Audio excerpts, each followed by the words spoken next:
E aí, como é que você tá? Tudo bem? Estamos aqui para mais um podcast do Mundo Incrível e como você bem sabe, se não toda semana, quase toda semana, nos últimos tempos eu tenho trazido novos convidados. Há mais ou menos umas 2 semanas atrás, nós tivemos aqui conosco a Bruna Pinheiro, criadora e fundadora do projeto Curandeiras de Nós. Na semana passada, um papo super bacana com um pensador e filósofo, Leonardo Siqueira, e hoje eu tenho a alegria de receber aqui ela, que foi uma mentora, uma pessoa que teve uma participação super importante na minha vida, a Thalia Jaui. Ela é uma pessoa, assim, fora um ser humano espetacular, conhecedora do comportamento humano, especialista em desenvolvimento pessoal e profissional, empresária, executive coaching, palestrante, psicóloga, professora. E aí quando você pensa que, nossa, quanta coisa, acredite, nas horas vagas, ela ainda é personal trainer. Sua jornada profissional soma diversas experiências na construção de suas habilidades e competências com o meio e também com o ser. Eu tenho uma alegria muito grande de receber aqui hoje a Thalia, que eu tenho certeza que vai agregar muito nos nossos conteúdos e nas reflexões que a gente costuma fazer aqui. Thalia, obrigado. Oi, tudo bem? Como é que você tá, Toninho? Que honra estar aqui. Para vocês também que escutam esse cara que tem essa voz de locutor incrível, né? E é um prazer, principalmente porque eu participei do início desse seu desenho do Mundo Incrível. Verdade. Cara, um orgulho que eu tenho que você nem imagina. Parabéns mesmo. Não, e foi realmente... Porque eu lembro que quando eu conheci a Thalia, ela era minha professora na minha formação de Life Coaching, né? E vinha de 3 anos viajando, então eu tava lá com a minha camisetinha do Shiva e gratidão, sabe? Uma dificuldade de me adaptar naquele cenário de pessoas muito bem sucedidas, e a Thalia, desde o começo, foi uma pessoa que chegou em mim e me trouxe confiança, me estimulou, tanto que a ideia do Mundo Incrível surgiu, acho que nos 2 últimos dias do curso, e desde lá só foi, né? Lembro do esboço, do desenhinho que você começou a fazer lá. Cara, dá um prazer isso é que não tem preço, entendeu? Sim, e pode ter certeza que foi muito... Porque eu lembro que eu tive uma sessão de coaching contigo lá, né? Eu fui uma das pessoas que foi lá na frente ser atendido por ti, e aquilo me ajudou um monte. Cara, que legal. Nossa, eu fico muito orgulhosa. Não, muito obrigado. Eu fico feliz de poder hoje, depois de quase 5 anos, estar aqui conversando contigo para te agradecer isso, porque foi um diferencial na minha vida, sem dúvida nenhuma. E as pessoas falam muito de propósito de vida, né, Toninho? Isso é propósito de vida. Quando o seu olho brilha porque o olho de uma pessoa que você apoiou tá brilhando e a pessoa se encontrou, tá nessa alegria. Isso é que eu chamo de propósito de vida. É quando acontecem essas coisas assim. Com certeza, o meu sonho é chegar num domingo à noite e olhar para minha semana que começaria e não me sentir incomodado, desconfortável, pesado, naquela densidade que a gente se habituou a achar normal, porque olha, mais uma semana, e eu não, eu quero gostar da minha vida, né? E eu consegui, graças a Deus. Thalia, pro pessoal que não te conhece, eu acho que seria muito bacana a gente conseguir fazer uma linha do tempo para explicar como é que tu chegou nessa grande mulher que tu é hoje, essa grande profissional, como é que é a tua trajetória até a Thalia de hoje, 2020? Tem umas 5 horas, assim, mais ou menos, que vai ter gravação aí, viu? Tem 1 hora, mas aí eu edito qualquer coisa. Bom, a minha vida começou meio ao contrário. Eu não sou brasileira, né? Nasci em Israel. E vim para cá com 3 anos, vim bem pequenininha e eu tive uma iniciação espiritual muito anterior à iniciação material. Minha família sempre foi ligada muito em espiritualidade, enfim. E eu fiz o caminho inverso. Eu descobri que a gente tinha conta para pagar lá pelos 19, 20 anos. Fui morar sozinha. E nessa jornada eu tive várias experiências, né? Tanto espirituais, quanto de propósito, quanto culturais, acadêmicas. Eu fiz primeiro faculdade de processamento de dados, hello. Nossa. E eu acredito, parece que foi outra vida, tá? Depois eu fiz educação física, depois eu fiz psicologia. Só te corrigindo um pouquinho, nas horas vagas eu não trabalho mais como personal, Acho que tem gente até muito mais competente, muito mais atualizada do que eu. Mas eu continuo, né? Eu adoro academia, essas coisas. Eu tenho amigos dessa época que eu carrego até hoje e troquei por escritora. Achei mais prudente com a minha idade, né? E aí eu conheci a PNL, Programação Neurolinguística. Aí para o coaching foi um pulo, um pouquinho só. Aí, inteligência emocional e neurociência e neuropsicologia, e a gente vai ampliando. O espectro vai ampliando. A cada dia a gente aprende um pouco mais. Eu faço questão, todo dia eu tenho que aprender uma coisa nova, senão eu não durmo. Não é assim. Nossa. Tu sabe que para quem não tá ligado nisso, essa é a nossa segunda tentativa de gravar o podcast. Na primeira a gente teve alguns problemas técnicos, e uma coisa que me chamou muito a atenção, eu até comentei aqui em casa, foi o seguinte: a gente tinha marcado esse papo para uma quinta-feira, uma sexta-feira, e por conta dos problemas técnicos eu falei, olha, Thalia, vamos remarcar. Só que normalmente quando eu falo com alguém para remarcar, tá, semana que vem, quem sabe no próximo mês, eu até tenho uns convidados que eu agendei para o mês seguinte, porque precisavam se organizar. E tudo bem, cada um na sua, né? E a Thalia chegou pra mim e falou, não, quando é que tu pode? Amanhã? Eu falei, olha, amanhã não vai dar, sábado, domingo?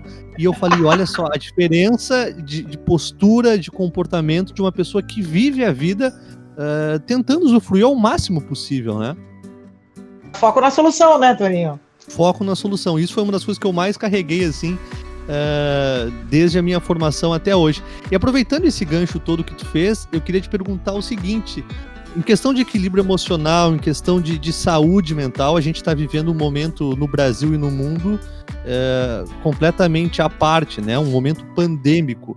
E aí a gente é colocado à prova, a gente tem que mudar completamente o nosso padrão comportamental de organização, de disciplina, de rotina.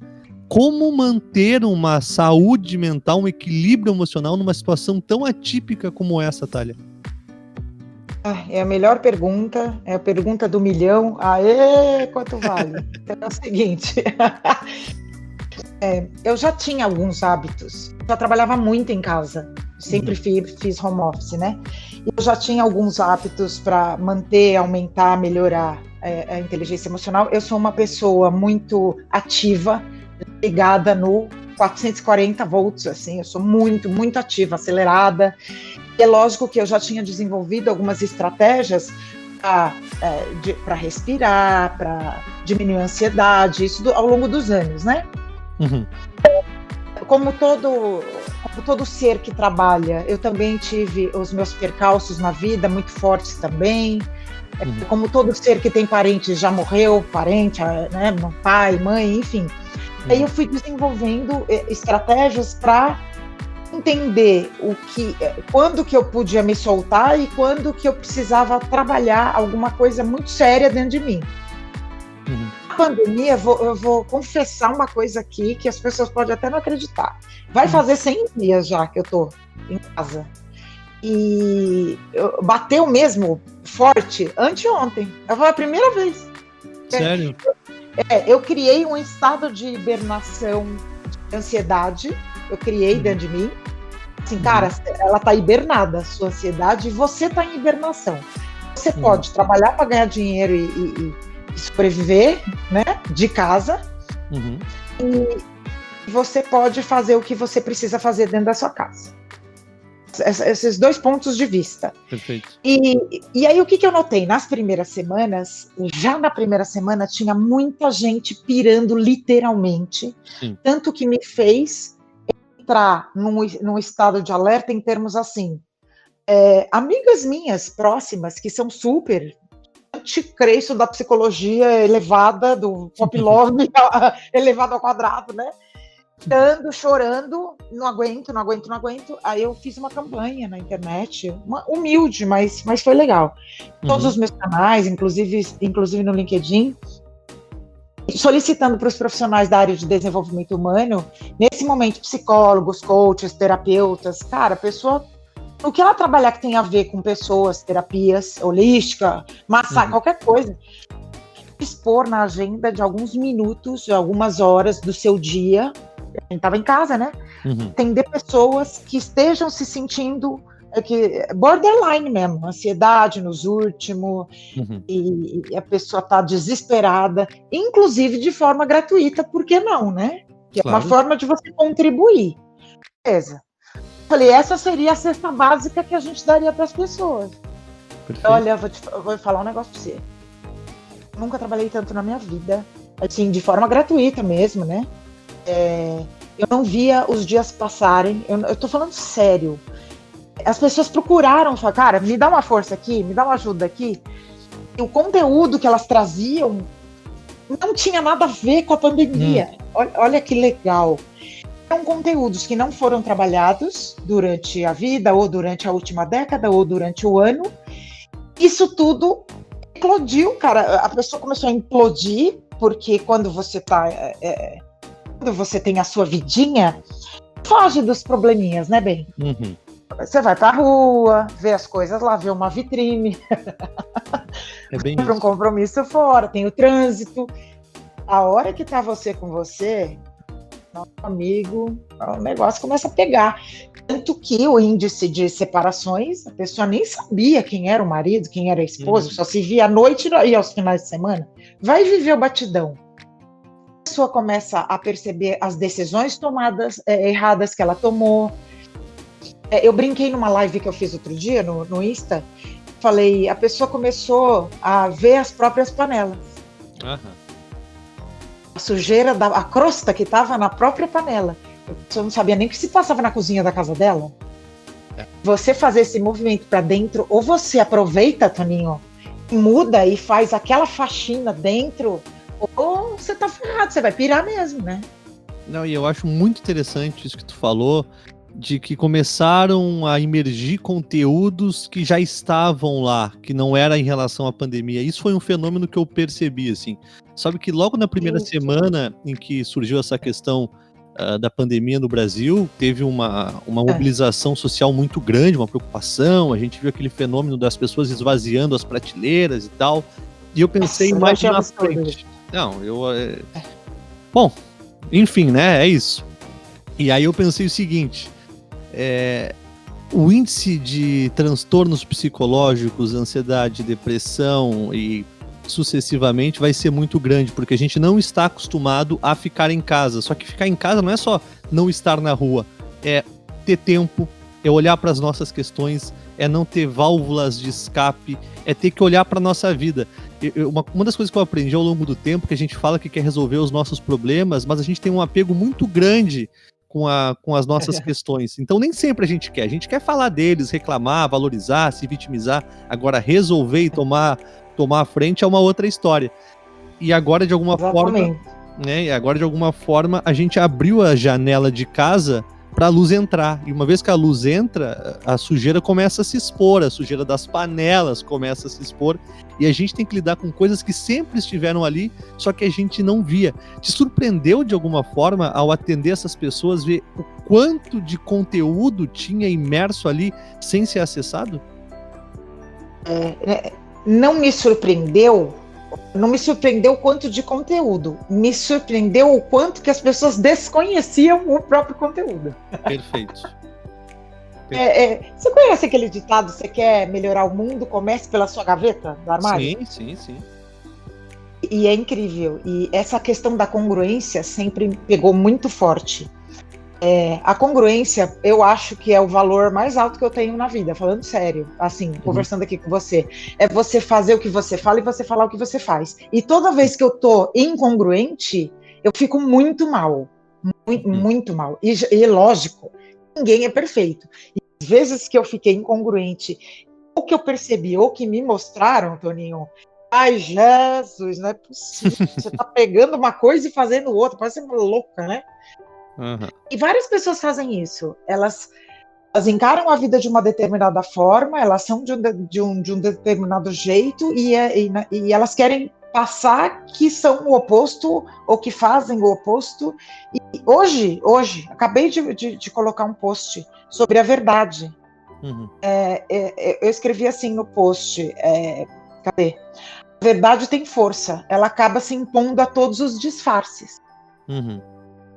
verdade, ela tem uma força, ela é descomunal, ela nasce no meio das pedras, cara. Se a verdade é uma plantinha, ela se enfia ali e acaba nascendo, que foi a imagem que eu coloquei ali.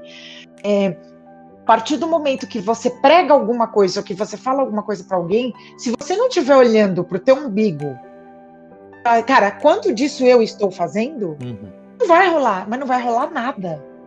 É uma falsidade, aí você vai entrar na famosa essa imersão, só que como você não vai saber lidar, você vai cair na famosíssima depressão. Por que tem tanta gente deprimida? Porque nós estamos todos voltados para fora. E eu dou um exemplo muito clássico nos cursos, acho que no seu eu ainda não dei esse exemplo, se eu dei, você me corrige. Também você não vai lembrar de todos os exemplos, né? Vamos supor que lancem agora um celular, nossa, Nimbo 415. Tá? Nossa, uau, o melhor de todos. Quando vamos supor que você tenha dinheiro para comprar o celular. Aí você vai na loja, compra o celular. Ele é completamente diferente porque ele é conectado nos seus olhos, na sua íris. Vamos viajar mesmo agora, já que é para chutar, vamos chutar. Você não vai usar o dedo, você vai usar o olho. Eu te garanto que você vai aprender a mexer no celular em 20 minutos, no máximo. Sim. 5 minutos para quem tem muita experiência e 20 minutos para quem não manja muito dessa coisa de gadgets. Estamos tão conectados no que tem fora, em aprender a nos adaptarmos à tecnologia e a tudo que acontece fora, dentro. Sabe que isso que tu tá falando, na semana passada eu tive um papo aqui com um pensador, um filósofo por natureza, que é o Leonardo Siqueira, e a gente falava dos porquês do Brasil estar vivendo a pandemia como está vivendo. E para chegar nesse ponto, a gente fez toda uma viagem da maneira que a colonização brasileira foi criada, no padrão de pensamento e cultural do brasileiro, nessa ideia de malandro, de ser esperto e tal. E a gente foi educado desde sempre, isso não é um fenômeno só brasileiro, mas a nossa sociedade capitalista, de consumo, ela nos instruiu desde muito cedo, nos condicionou desde sempre a sempre buscar fora. Nós não fomos educados no colégio, por exemplo, no ensino fundamental, de ter como fundamento olhar para dentro, silenciar, fazer a respiração que tu comentou comigo agora há pouco, que é um dos caminhos que tu usa para te manter centrada. A gente nunca foi educado a olhar para dentro. É sempre buscar fora, no amanhã, na desculpa, até no sentido de procrastinação, né, Thalia? Tu que trabalha com pessoas, com desenvolvimento pessoal, a gente fala que quer resolver, mas só não quer fazer o que é preciso para isso, né? Isso em tudo, todos os aspectos da vida. A criança, ela não é ensinada, por exemplo, o que é o amor. Como é que você... Sabe aquela música lá como é que é? A Ana Carolina, lá com o seu Jorge? O vendedor de flores ensina aos filhos a escolher seus amores. A gente não é, né? As pessoas não param para pensar em coisas básicas, porque, teoricamente, nessa sociedade, as pessoas ainda estão casando e, lógico que ainda estão separando. Mas quando você casa, que eu saiba, ficar com a pessoa, é um companheiro, uma companheira, né, que você escolhe. Como é que constrói essa busca por essa pessoa? A gente constrói a busca na falta. Exato. Muito bom. Você vai buscar no outro tudo aquilo que você não tem. Tudo aquilo que você não tem. Ao invés de começar a desenvolver em você aquilo que você não tem e buscar em outro coisas comuns para vocês construírem um mundo melhor juntos. E é muito louco isso. E é uma relação que ela acaba por começar fadada a sofrimento e a conflito, né? Porque eu acho que antes de conhecer a pessoa certa e de procurar por ela, a gente devia se procurar, né, para não sobrecarregar o outro com essa missão de nos fazer feliz. Porque eu fico pensando, eu tô há 30 anos comigo, todo santo dia, pensando tudo que eu penso, conhecendo tudo que eu conheço sobre mim, e não consigo me fazer feliz. Ah, não, apareceu a Thalia ali, a Thalia é maravilhosa, ela vai me fazer feliz. Que peso, né? Que sobrecarga. E aí, isso explica várias coisas, isso explica a traição, isso explica, cara, muita coisa. E ainda voltando assim para as crianças, essa questão, né, temporal que você falou, que traçou aí no seu outro podcast, as crianças, não é ensinado o básico às crianças. O nosso sistema de ensino, ele é o que há de mais falho na humanidade. Não há desenvolvimento de inteligência emocional, não há uma meditação, não há uma quietude. As crianças são criadas no ter. Elas precisam ter o videogame, ter o lápis de cor, ter. E ser nada, é zero. Zero ser na escola, zero. É muito louco isso. E aí, esse ter, ele tá na escola e ele tá em casa. Aí essa criança cresce, vira um político para mudar o mundo. O que ele faz? Entra no sistema, se ferrou. Vai mudar o mundo agora. Entra na política hoje e vai mudar o mundo.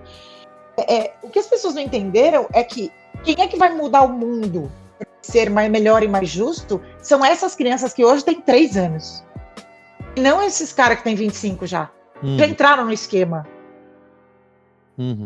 E a gente fala muito no sentido da educação, né? Isso se repete de geração em geração, que o futuro está nas crianças, o futuro está na educação. Agora, educação seria simplesmente construir mais escola ou repensar nossa forma de ensino? Né? Repensar... Pensar tudo, Toninho, tudo. Desculpa te interromper. Não. Isso que está em voga, né, do antirracismo, a primeira coisa, assim, na minha humilde opinião, é que quem deveria discutir racismo são os brancos. Os negros não têm que lutar por uma coisa, nós é que temos que fazê-los parar de lutar. Perfeito. Entendo. Por quê? Porque o que é o racismo? É você se colocar no seu ponto de vista privilegiado branco, porque o mundo inteiro é pautado no privilégio dos brancos. Então, o que a gente está fazendo? A gente está fazendo o opressor, que foi esse cara oprimido mesmo, o cara foi oprimido. A pessoa atravessa a rua quando ela vê um negro de bermuda. Ué, vai falar que não? É verdade? Esse oprimido, fazê-lo ter voz e fazer lutar por alguma coisa que os brancos já deveriam ter parado há muito tempo. É uma coisa... Você entendeu a maluquice? É como se... Deixa eu fazer uma comparação bem tosca aqui. Como se tem os pedófilos, né? Adultos, e cometendo a pedofilia, e aí as crianças de 5 anos estão discutindo sobre pedofilia. Sim, eu entendo. Eu vou te dizer, é a primeira vez, e eu fiquei assim, sabe quando tu tem a sensação de, nossa, que coisa esclarecedora? Porque quando a gente fala, por exemplo, de feminismo, e hoje tá em voga uma expressão chamada lugar de fala, né? Então quem tem que falar sobre o feminismo são as mulheres, quem tem que falar sobre o racismo são os negros, quem tem que falar sobre homofobia são os homossexuais, e o que tu trouxe aqui é uma coisa que eu sempre pensei, mas não dessa forma, né? Eu sempre achei que era um assunto de todos, mas quem teria que discutir isso somos realmente nós, porque somos nós os promotores dessa injustiça, né? A partir do momento que a gente passa a mão na cabeça de pessoas que falam, que contam piadas de uma certa forma e tal, e o negócio tá tão polarizado, e eu fiz um post sobre que o mundo ele deveria parar de julgar ou de separar as pessoas a melanina, passar a observar as pessoas pela ocitocina. Melanina nada mais é do que a proteína que dá cor a nós, humanos, aos animais e aos vegetais, a cor escura, a melanina. Sim. Então, se você parar para pensar, a diferença básica entre um branco e um preto, né? Que não é negro, eles nem gostam mais que diga negro. Tem gente que gosta ainda, tá uma polêmica até nisso, né? Mas enfim. É a proteína, a melanina, é isso. Então começaram a julgar pessoas que tinham mais melanina que outras. Isso é muito louco. Aí eu fico assim, mas por que não começa a julgar, entre aspas, as pessoas pela ocitocina, que é a capacidade de criar empatia, de dar um abraço, de se colocar no lugar do outro, tá ligado a esse hormônio, ocitocina. E aí eu fiz um trocadilho, falando assim, cara, eu não acredito que tudo isso é por causa da melanina. Quando eu era criança, assim, quando eu tinha uns 4 anos e via qualquer cena, assim, de racismo, qualquer ato, assim, na escola, eu virava para a pessoa que cometeu o ato, que falou alguma coisa, seu preto, não sei o quê, e falava assim, e botava o dedo, assim, na cara, que eu era usada, né? falava, você tá falando isso só porque você enxerga. Se você fosse cego, todo mundo ia ser igual para você. Perfeito. Então, e aí eu fiz esse post, partindo deste olhar. Acredita que entrou no meu Insta uma pessoa que eu até admirava, mas eu juro, eu não entendi, né? E ela falou assim, você sabia que o seu post é racista? Nossa, onde que é racista o meu post? Eu preciso entender qual parte. Aí começou um discurso enorme, a me mandar cartilhas, ou seja, nem ela entendeu o que eu falei da melanina. Você entendeu? Mas assim, é até bacana tu falar sobre isso, porque eu acho que a gente está vivendo já alguns anos no Brasil. Eu não vou saber precisar há quanto tempo, mas eu acho que desde ali da época da última eleição, uns 2 anos antes, nas questões do impeachment lá e tal, que o Brasil tem vivido um momento extremamente polarizado. Eu estou citando aqui a questão política, mas também a gente pode pegar como gancho a nova era das redes sociais, né, Thalia? Eu e tu... Histeria, paranoia, histeria coletiva. Isso. Porque há 10 anos atrás, ou se não há 10 anos, há 20 anos atrás, a conexão de internet ela acontecia na sexta-feira, quando tirava o cabo do telefone e colocava, né, que demorava 10 horas para conectar, a página abria em 1 minuto, só que hoje, passado todo esse tempo, a gente tem a conexão no celular indo para a rua, né, a gente está conectado o tempo todo, e a gente está vivendo um momento de extremismo, né, de polarização, de não conseguir ponderar. Talvez a pessoa não tenha nem lido direito o que tu falou. Só de tu não ter escrito sou antirracista, que agora tem esse movimento do cancelamento. Né? Eu me familiarizei com esse termo há 2 semanas, que estamos cancelando pessoas. Qualquer pessoa que fuja do politicamente correto, exatamente aquilo que eu entendo como perfeição, ela é cancelada. Só que ela é cancelada por pessoas que fazem julgamento e que também não são perfeitas. Né? Exemplo, você sabe o que eu comecei a discutir outro dia? Eu comecei a discutir a origem, falando ainda do racismo, da palavra mulato. Porque falaram que mulato vem de mula não pode falar. E aí eu fui fundo, porque quando eu me meto, eu sou metida, você sabe, né? Uhum. Engraçado, porque mulato, ela não vem de mula essa palavra, ela vem de mouro, dos árabes, mulhad, o mulato, uma mistura de raças. Então, quando se misturavam pessoas de raças diferentes, se chamava mulhad, é um negócio assim que se fala. Uhum. E nem isso a pessoa é capaz de procurar. Você acredita? Cara, então vamos parar todo mundo e começar a interpretar adequadamente o que está acontecendo. Você sabe o que está matando a gente, Toninho? É a pobreza de interpretação. Uhum. As pessoas estão pobres. Tudo atinge. Atinge como se você estivesse ofendendo e tal. Eu gosto muito daquele o padre Fábio de Mello, né? Eu acho uma das pessoas mais coerentes, congruentes do mundo. Eu sou muito fã dele mesmo. Eu gosto das postagens, gosto da poesia dele, eu gosto de lê-lo. Eu acompanho mesmo e várias vezes printo a tela dele e compartilho. Sim. Um post, assim, às vezes, e eu já coloquei isso, porque eu fiz psicologia, né? Sim. Então, às vezes, e quase sempre é assim, o que vemos e percebemos dos outros diz muito mais respeito a nós do que a eles. Então, é assim, espelhos. Nós somos espelhos, você só reconhece alguma coisa em alguém que você tem ou que você quer. E quando eu falo isso, aí entra um e fala assim, mas quer dizer que se eu perceber que o outro é arrogante, é porque eu tenho ou quero? E ele fala, Não é. Você tem arrogância e você viu o teu espelho e te agrediu, saber que você é assim. Como é que eu vou reconhecer um negócio que eu não sei o que é? Uma fruta que você pega uma fruta que você nunca viu, tá? Nunca viu a fruta. Você vai reconhecer uma fruta que você não sabe o que é. Você só reconhece aquilo que você conhece. Você reconhece. É conhecer novamente. Uhum. Exatamente. Eu ia usar exatamente esse jogo de palavras, né? O reconhecer, conhece algo que já te habita. Né? Tu identifica no outro aquilo que carrega dentro de ti. Como é que tu tá enxergando isso? Porque assim, Primeiro que vamos tocar nessa questão pandêmica do Brasil, assim, que é algo que tem me chamado bastante atenção. O Brasil, ele começa a estourar ou a se veicular isso no Brasil em março.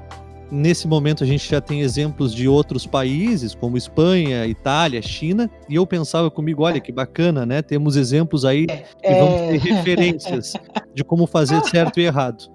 O Brasil, 2 semanas parece que vai bem e depois colapsa numa briga política e que, bom, a coisa degringolou e todo mundo, até quem é completamente alienado dessa situação, sabe por cima o que está acontecendo.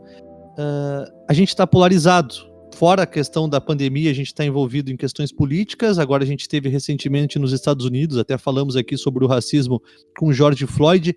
Thalia, tu não tem a sensação que tá tudo acontecendo ao mesmo tempo? Tipo, onde é que vai dar isso tudo? Assim, uma coisa que o Will Smith, que eu amo de paixão, também falou assim, não é que tem mais coisa acontecendo, é que tem mais coisa sendo filmada. Perfeito. Então, se você verificar em números, número de mortes, assassinatos, e brancos morrendo, e negros morrendo, e mulheres sendo violentadas e violência doméstica também, além de sexual, violência física, em casa, se manteve. O lance é que as pessoas estão filmando mais e postando mais. Então, a gente tem a impressão que aumentou e está acontecendo tudo ao mesmo tempo, mas está tudo igual. E se eu posso falar mais, esse é o problema. Devia estar tudo igual neste nível de evolução que nós estamos, os humanos, entendeu? Não devia estar tudo igual. Você falou aí da pandemia que você achou que a gente fosse aprender. Infelizmente, eu caí no mesmo erro que você, e eu até coloquei no 10º dia de pandemia, eu fiz um vídeo muito ingênuo, muito fofo. Eu não tirei esse vídeo. Falei, gente, tenham paciência, eu sinto que a gente vai sair mais cedo do que a gente imagina disso. Por quê? Porque eu tenho conexão com uma amiga que está presa na Itália, na pandemia na Itália, e como chegou, entre aspas, mas depois, né, a pandemia aqui, eu tive a mesma impressão que você. A gente ia aprender. Mas eu posso falar o que acontece no Brasil? O Brasil tem uma frase que antecede qualquer outra coisa. Termo, não é nenhuma frase. Um termo. Sabe qual que é o termo? Qual? Eu acho. Qual o termo? Eu acho. Eu acho que, então é assim, não adianta ter muitas pesquisas científicas em porcaria nenhuma neste país que nós moramos, porque o achismo é maior do que até as evidências científicas. É muito louco isso. Então, eu acho que aqui não pega, mas eu acho que eu posso ir ali na esquina sem máscara. Então, eu acho que o povo brasileiro é o povo que mais acha, e foi feita uma pesquisa que nós somos, acho que agora, o 3º país mais idiota do planeta. Somos mesmo idiotas, completamente idiotas. Olha, se é o mais idiota, ou o 3º mais, eu não sei, mas uma coisa que tá escancarado é que o Brasil não tá sabendo lidar com isso, e o Brasil já é 2 semanas o epicentro mundial do coronavírus. Os recordes que nós batemos vários recordes.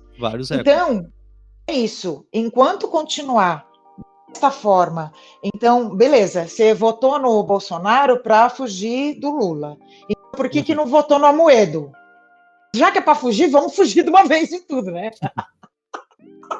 Por quê? Porque é a pessoa que até agora, pelo menos conversando, é a mais coerente de todas, que observa dados, fatos e evidências. Ok, se não for ele, depois vai preparar alguém. Mas aí, agora, então, votei num e me arrependi. Agora vou meter o pau nele. Mas e aí, você vai voltar a favor de Lula também? E as coisas do... Você entendeu? Tudo eu acho. Então, eu acho que o Lula não roubou, eu acho que o outro é grosso, eu acho. Esses achismos, eles acabam com qualquer tentativa de argumentação de qualquer lado. De qualquer lado. É que nem o racismo. Eu acho que não tem problema falar mulato. Tipo assim, ok, eu fui pesquisar. Acontece que as pessoas que têm uma cor parda, que são misturas entre brancos e pretos, não gostam de ser chamadas de mulato. Mesmo que não venha de mula, eu não vou chamar, mano, velho. Claro. Não vou chamar. Então, sabe? Mas eu acho. Cara, para então. Vamos parar um pouco. Ver um pouquinho desse lugar de fala do outro, ver o que você concorda. Eu não preciso concordar com tudo, não preciso discordar de tudo, mas eu preciso respeitar. E a gente não faz isso, cara. E uma das coisas que tem me preocupado, assim, não é uma preocupação que toma minha cabeça, me angustia e me deixa sem dormir, mas me preocupa o seguinte fenômeno, Thalia. Tu falou aí a questão do Amoedo, né, como possível voto, possível presidente, mas nesse sentido de extremismo, a gente tinha de um lado Lula e do outro lado Bolsonaro, e a gente não aprendeu a equilibrar a balança, então não tinha como ver alguém no meio do caminho. Ou é a esquerda, ou é direita, e qualquer... Porque eu lembro de mim fazendo os programas nesse período da eleição, e eu, dentre tantas coisas que eu fazia, ao invés de falar esquerda ou direita, eu tentava relativizar esse nosso hábito de eleger heróis e vilões, e dizendo que, no fundo, o comando não passava por A ou B, que tinha toda uma estrutura política, que tem todo um processo, tem investidor, tem legislador, só que não foi aceito isso porque era em cima do muro. E eu dizia, não, mas é que tem o seguinte, em cima do muro a gente enxerga os dois lados, quando a gente escolhe um lado a gente está limitado. É importante que você esteja em cima do muro até para enxergar melhor. Então é fascista, então é aquilo. Então, assim, não tem o meio termo. Não tem o meio termo. E uma coisa que me preocupa agora, voltando a falar dessa questão do Brasil nesse momento, um fenômeno que a gente viu nos outros países é o seguinte: a partir de um momento em que se atingiu o platô e começou a ter queda nos casos, aí sim começou a se flexibilizar as medidas de isolamento. O Brasil não. O Brasil, ainda antes de se chegar no pico, começou a se flexibilizar tudo. Aqui perto de casa tem 2, 3 shoppings abertos, lotados, praças cheias de pessoas aglomeradas, tomando chimarrão, todo mundo junto. E me assusta o seguinte: não temos uma liderança, né, uma referência propositiva, no sentido de nos dar um norte, um caminho, e os índices estão crescendo, tá tudo aberto, tá todo mundo se relacionando. Me assusta ver o futuro, para onde é que a gente está caminhando se não tiver uma mudança de comportamento o quanto antes. A gente está caminhando para aquele cara quando ele tem um cara aqui na internet que, desculpa, eu não lembro o nome dele, mas em breve eu lembrarei. Como é o nome dele? Peraí, eu vou lembrar. Enfim, eu tô até vendo aqui, ó, Alan Barros, pronto, Alan Barros, com 2 L's. Ele deu uma entrevista para o Ricardo Amorim sobre os dados, né, da pandemia.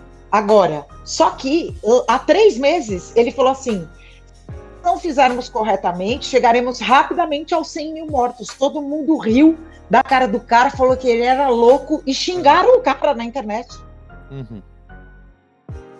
Então, esquece, tem gente correndo na rua e justifica o seguinte: eu também preciso, eu estou tomando as providências. Mano, mas então vamos lá, se todo mundo sair para correr na rua tomando as providências, vai virar aglomeração, você concorda comigo? Que você só está correndo na rua porque ela está vazia, porque eu estou na minha casa? Claro. Aí eu vou te dizer assim, Thalia, não tá mais vazia. Se tu for sair para correr na rua hoje, a rua não está mais vazia, porque...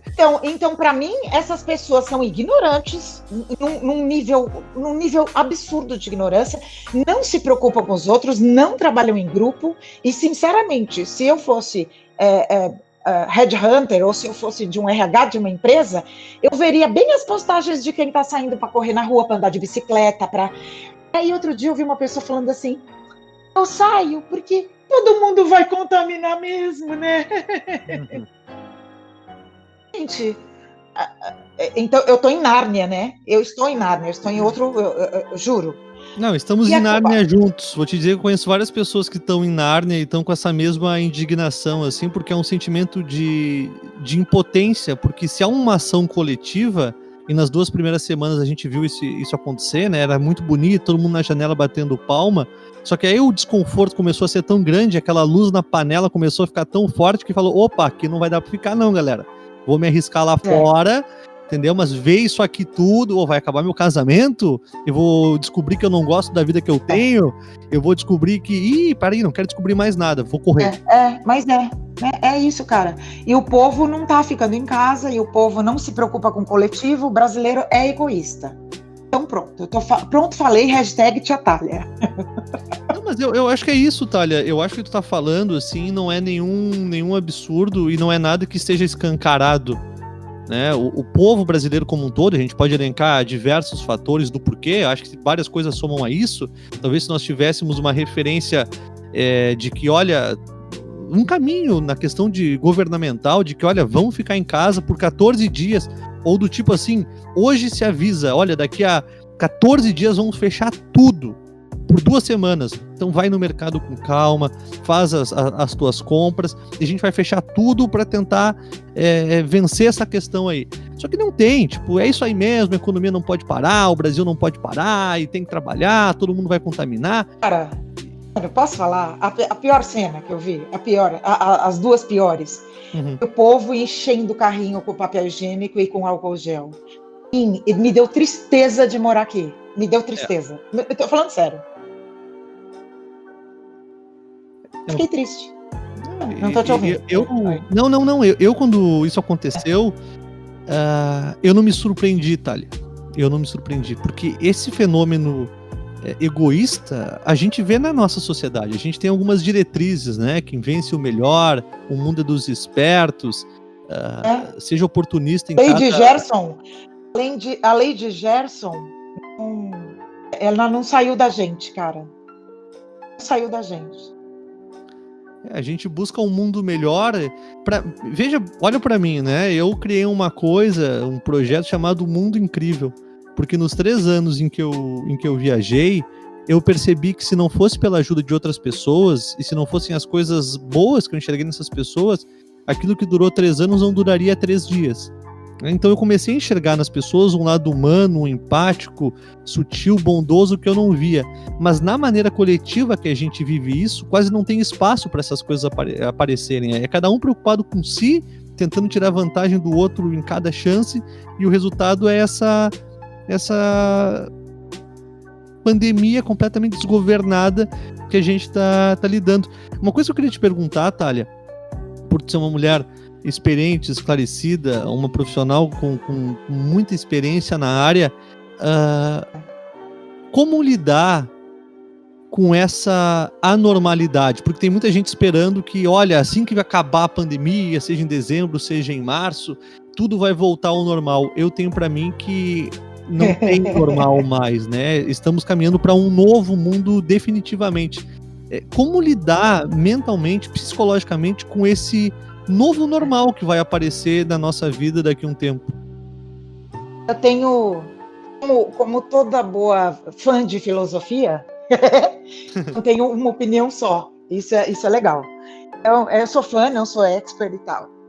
Mas vamos voltar. Tem um povo aí já falando que o novo normal não existe, o novo mundo não existe novo normal. Então, nós já estamos vivendo uma coisa que nós não estávamos vivendo. Logo, é um novo alguma coisa.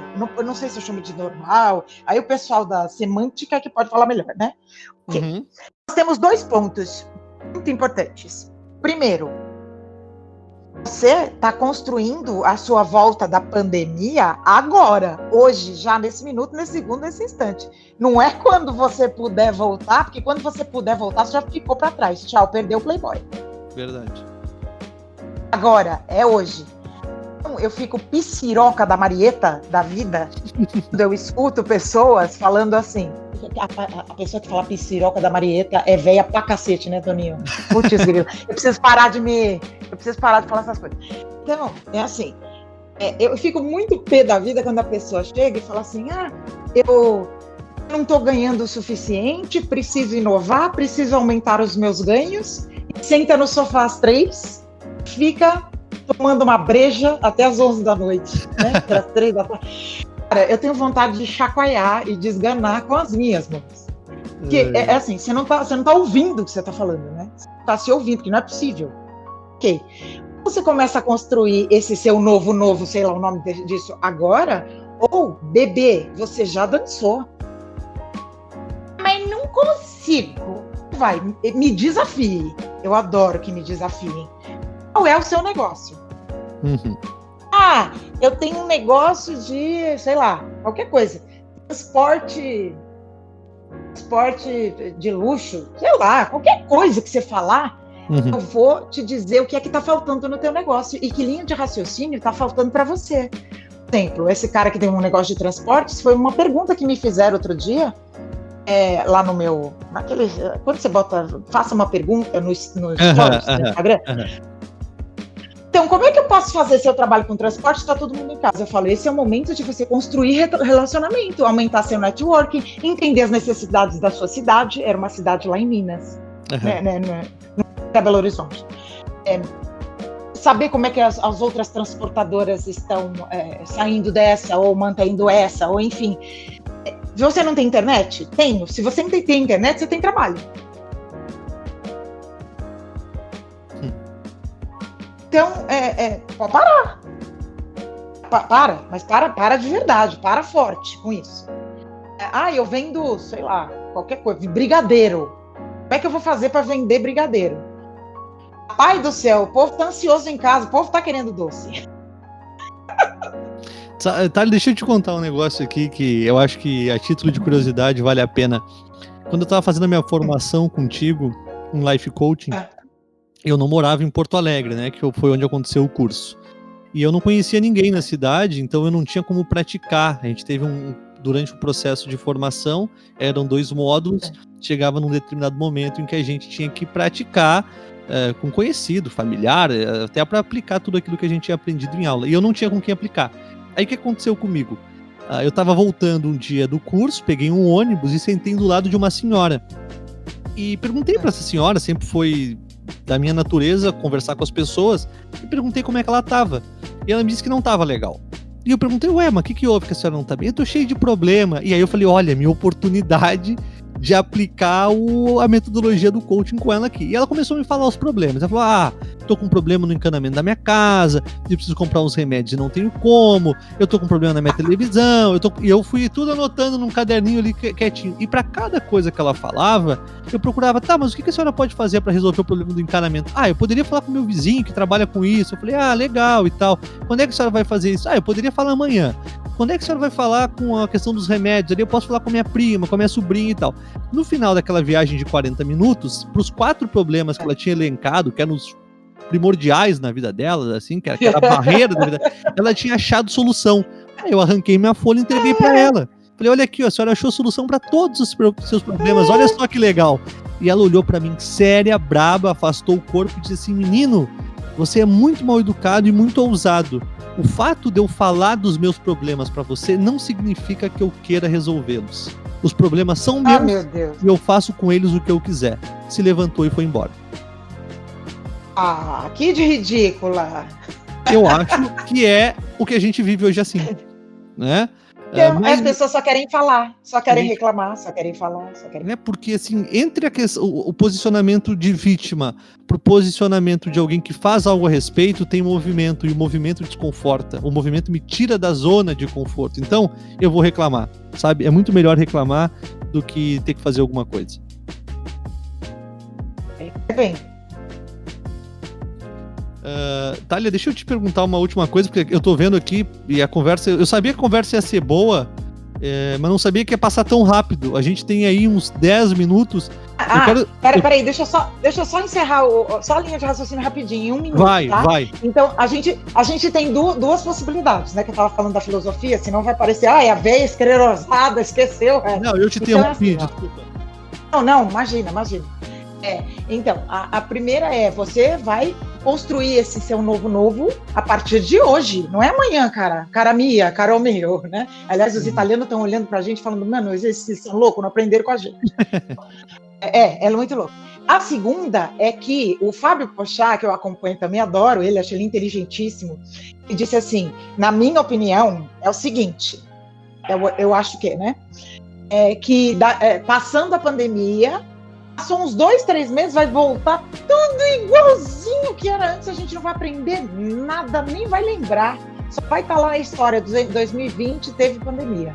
Então, e na realidade, eu não duvido do ser humano, ou sim, acredito que pode haver uma grande mudança com consciência, mas o que eu estou vendo é que o comportamento de 90% das pessoas não é esse comportamento do novo. O comportamento do eu quero voltar pro antigo, eu tô saindo na rua porque não tem ninguém, eu me protejo. Aí vai voltar, né? Volta tudo lá mesma merda, né, que estava antes. Então, respondendo a sua pergunta, é isso. Tu tende pra qual lado, Thalia? Tu acha que vai ter uma mudança ou tu acha que a gente vai voltar a repetir? Eu já vou te dizer o que eu acho, tá?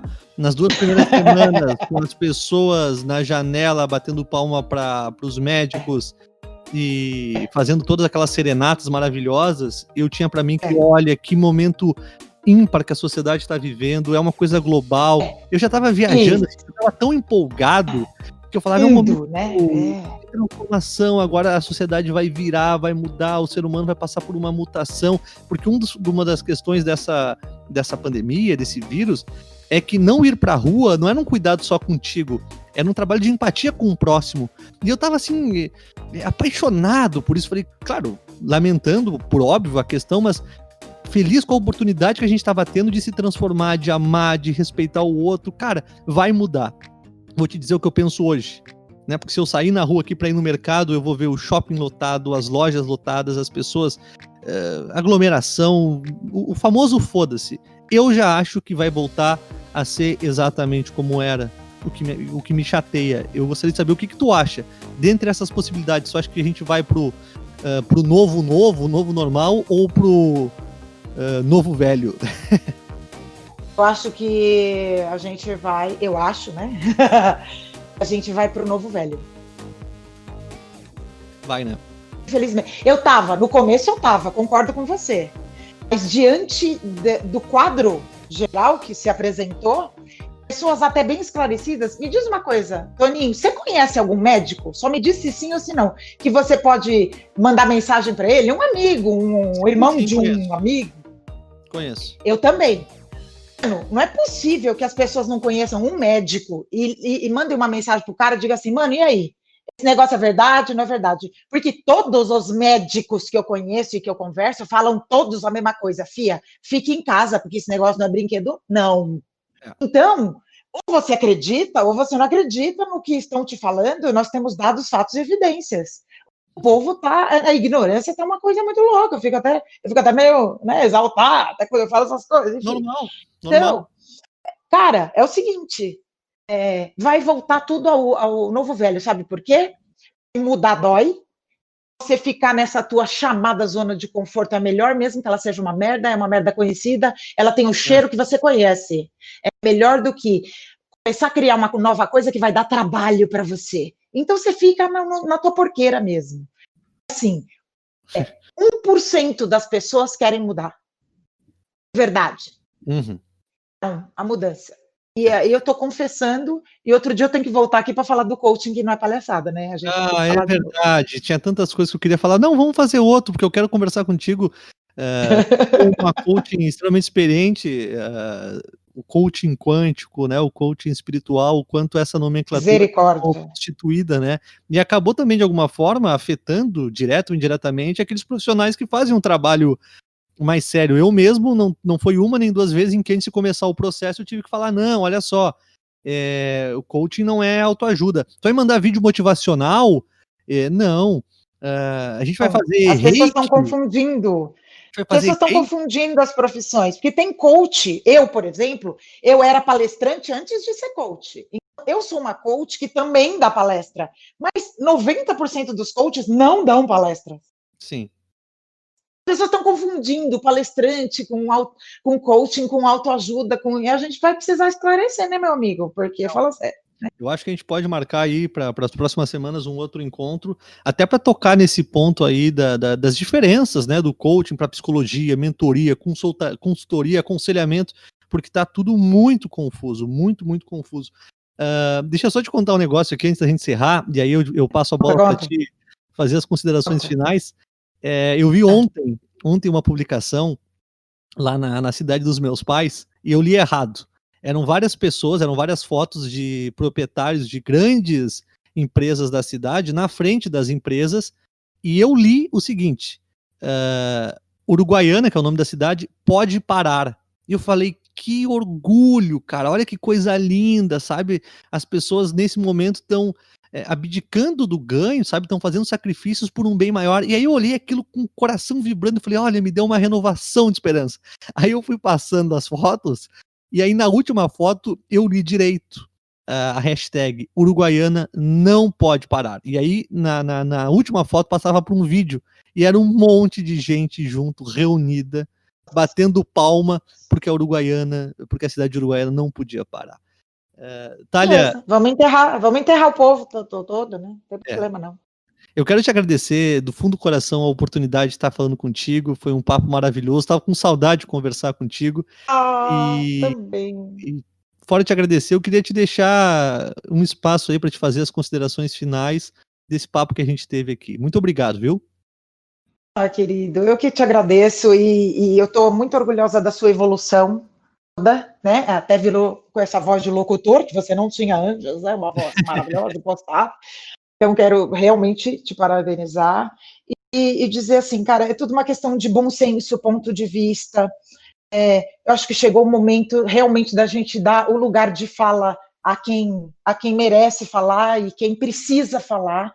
E também, se as pessoas se escutarem mais, eu acho que as soluções serão muito mais produtivas.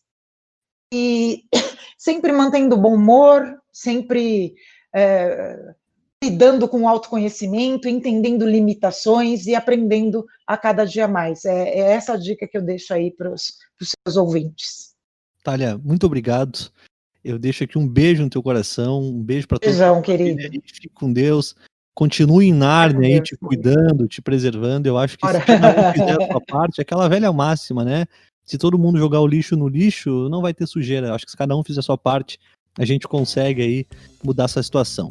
A você que esteve conosco aqui no podcast, se inscreva aí no canal, comente, deixe a sua opinião. Tem um monte de conteúdo bacana aqui no canal do Mundo Incrível. Você sabe que eu não me coloco como produtor de conteúdo, volta e meia eu retifico isso, né? Eu costumo tratar o Mundo Incrível como um projeto que é uma extensão de quem eu sou. É que nem uma árvore. Tem épocas do ano que a árvore está dando frutos e tem outras épocas em que ela está ali quietinha no seu processo de maturação, e é assim que eu me coloco. Então, nesse momento de pandemia, senti que era o momento de compartilhar, de trazer pessoas relevantes que eu acredito, que eu acho que tenho que falar como a Thalia. Então, nas próximas semanas terão novos conteúdos também, e eu agradeço a você pela presença. A gente está ficando por aqui. Se cuide, fique bem. Espero que esse papo tenha agregado aí na tua caminhada, na tua jornada, tenha esclarecido alguns pontos de vista, e a gente se encontra num próximo programa, na Rádio Inverso, ou aqui no nosso canal do YouTube mesmo, tá bom? Um grande beijo, um abraço, fique bem e até lá. Até a próxima. Valeu. Ay, qué paciencia la mía, no me digas que no, ya no me creo tus mentiras, no me digas que no.